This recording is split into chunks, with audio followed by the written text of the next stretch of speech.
Is usually GI symptoms. It's actually often confused with the quote flu, when flu is actually respiratory and GI virus is actually norovirus.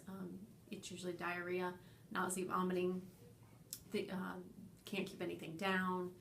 Those are typically the symptoms of it. The duration totally varies. This season I'm having people as short as 12 hours, people as long as 4 days.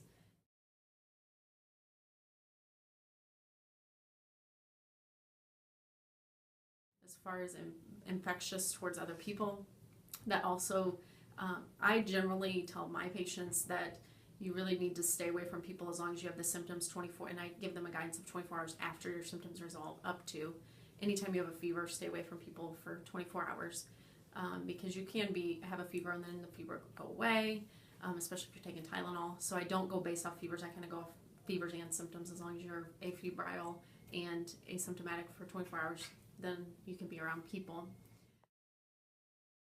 So management tips are, the biggest key for it is stay hydrated. I cannot say that enough.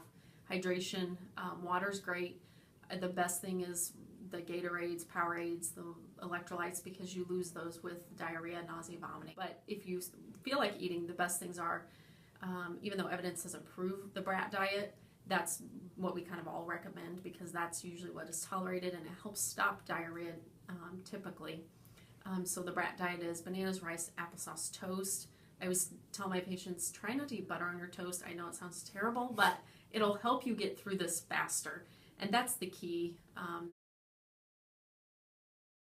Generally, if your symptoms are not being managed at home, you're vomiting consistently, you're through 24 hours, you're just not holding anything down at all, we definitely want to see you so that if you need some IV fluids, we can get those for you, or some medication so that you don't feel nauseated and you don't throw up.